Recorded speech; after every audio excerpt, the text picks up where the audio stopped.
So with the state of things right now, as of December 5th, 2020, how easy is it to land a job in IT security? Let's just get right down to it. I'll be answering that in this video.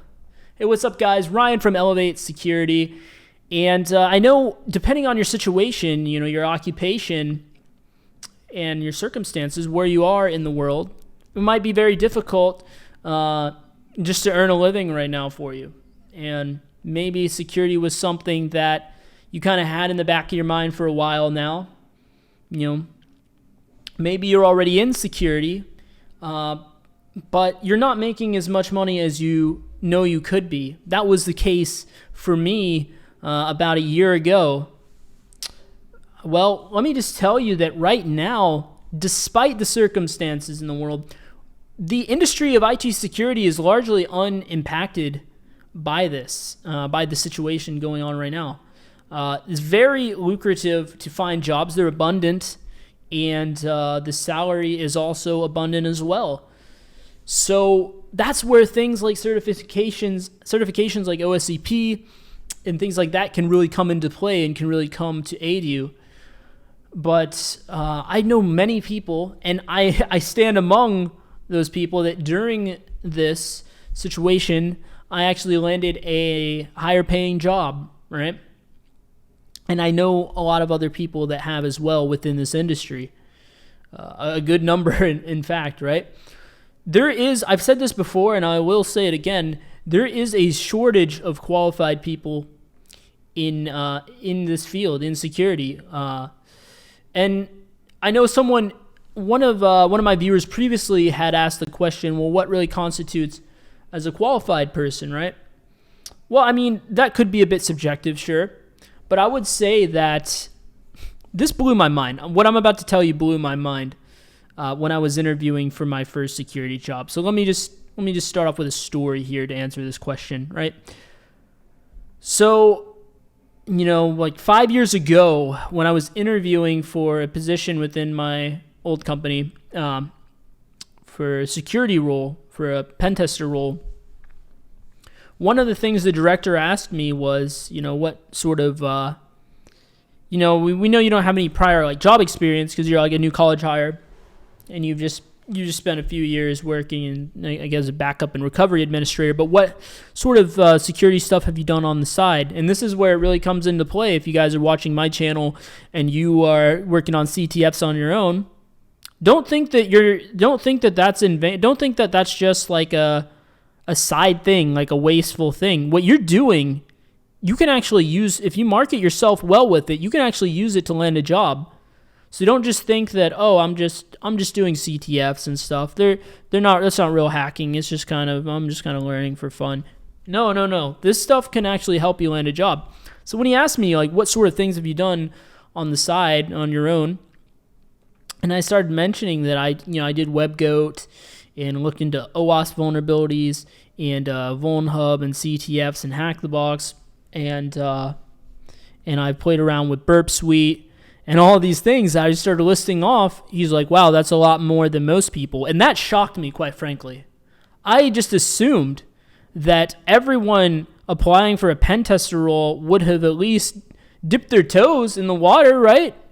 You don't need a job to play around with these tools. They're out there. They're either free or there are free versions of them that you can just play with. So wouldn't everyone just, at least get experience with these tools and play around with them? I would think that, but no. In fact, no. So you guys right now that are out there experimenting with these tools, playing around with Burp Suite, Nmap, Kali Linux, whatever tool, just know that you are already putting yourself in a minority of people that are gaining knowledge and experience on stuff that is highly valuable. So I'm not saying if you've touched Burp Suite, you're guaranteed to get a job, but it helps you. It definitely helps you. Don't think that it's this trivial thing. Most people that are applying to these jobs don't even have experience and haven't even played around with this stuff. I will also say that in security, even though I'm in security, outside of my team, because my team is pretty technical, we do the hands-on pen testing stuff, right? The hands-on approaching an application in the way an attacker would. But beyond that, the vast majority of people in the security space are not technical people. They don't know. They couldn't hack their way out of a wet paper bag, to be quite honest with you. So, yeah, you stand among the few if you like even have a little bit of knowledge on this stuff. Most people, even in security, don't have a knowledge on this stuff. So yeah, they might say that red teaming and pen testing is the flashy stuff that everyone wants to do. But here's the thing. Most of your competition, quite frankly, they don't know what they're doing. So if you're watching my content and you are, going for something like OSCP, or if you're not and you're just doing Hack the Box and stuff like that, and you're able to get some of those boxes, you're already above the majority of your competition. The only thing that you might be lacking is the pieces of paper to certify to other people that have no clue about security that you're qualified. And that's where like your certifications could come in. Maybe your schooling can come in. In my case, I had the security degree. I know a lot of security degrees are BS. Fortunately, I went to Penn State, and they have a pretty good, well-recognized program there. So that definitely helped me out as well. But the pieces of paper, it's one of those things that I would rather just learn everything on my own. It's so much more efficient. I can study the things that are pertinent to today. I don't have to wait for a company to spend like 10 years to update their certifications so it's actually relevant. I can just go out and learn the newest stuff, right? I can build my own labs and hands-on practice with the most recent technology and all that. It's so much more efficient. It's so much better. But the piece of paper stuff is like an unfortunate reality that we live in, right? So you got to play the game a little bit, if you will. You need these pieces of paper. They're important. With that being said, OSCP is a decent mix of practicality. The only gripe I have with it, and I never really said this on camera before, but the only gripe I have with it is that, it's still a lot of the stuff is outdated. Even when they try to update it, they're like, oh, we added PowerShell Empire. But guess what? No one uses PowerShell Empire anymore. That was popular like 5 years ago, or 3 years ago or something, right? Now that's already deprecated. People are using other C2 frameworks. So, and that's just the nature of the beast, right? It's always going to be behind the current trend. Things move too fast in this space. But with that being said, it's good to have some kind of certifications of knowledge, if you will, for the HR purposes. That's why I said I wouldn't be opposed to going for something like CEH, even though people tear it apart, right? Because you have to understand the purpose of a certification. I believe I've made a video on this before. The purpose of a certification is to certify you, right? It's not necessarily to learn. Yeah, you will learn some stuff along the way, but the reason that you take a certification is not for learning, it's for certifying you to another authority, right?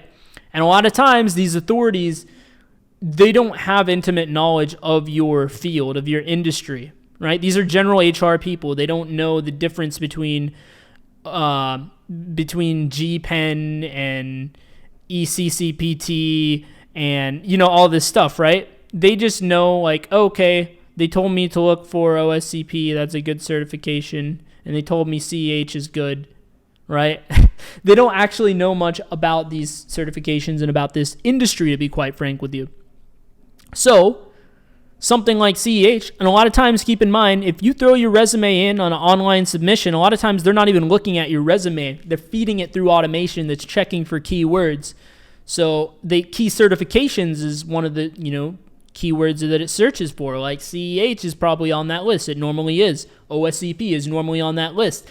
A lesser known certification that might be amazing and check all the boxes as far as knowledge, like a ECCPT or something like that, well, that might not be on their word list that they're checking against, right?